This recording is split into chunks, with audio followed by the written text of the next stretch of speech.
So we want to like dive in deeper about the whole ACL recovery process and just what these kids are going through because so many kids are still, just having a hard time, even though that they've like already had, these kids have already had surgery and stuff like that. Mm-hmm. So if there's anything that you could share right off the bat. Well, I think like it can go for any major injury, like ACLs, but anything else that these athletes are going through that keeps them out of playing soccer for a long time. I think like everyone kind of talks about the recovery, the rehab process, like, oh, you'll be back in 9 months, just do the rehab, do this, do that. More so talking about the physical side of things, but I think like what you don't really ever hear is once you're able to actually play again, like the psychological and like emotional healing that also kind of has to take place.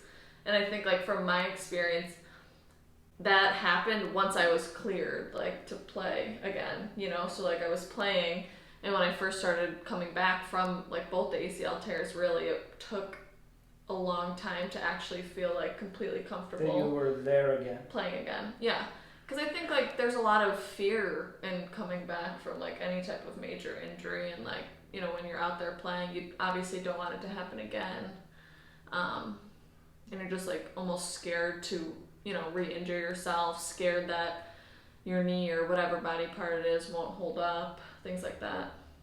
My biggest problem is actually like it's not, I don't know if this is a doctor issue, a parent issue, or a player issue, but what it seems like is this is what happens.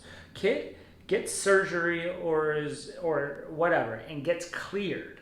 Then these kids think that, oh, well, I'm going to train this week and then I'm going to play next Saturday.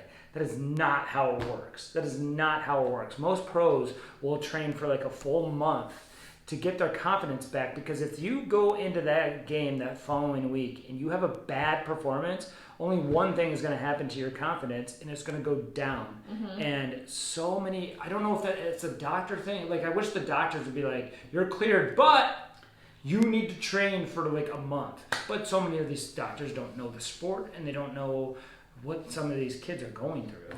Yeah. And I think like for doctors, like their main concern is just that their surgery worked and healed, internally inside the body. But there definitely has to be caution, like re-entering, sports, and just I think there has to be kind of like an easing in process. And even when players are cleared to fully play again, it's like a whole separate rehab and recovery that takes place that, kind of has to happen in order to feel like the player that they were before the injury, which is definitely like a whole journey, but it's possible. But I think, players aren't really told about that separate kind of psychological recovery process. So when they do re-enter their sport, I think it can kind of, just like you said, like have issues with their confidence and stuff because they're not aware of like that whole thing, if that makes sense.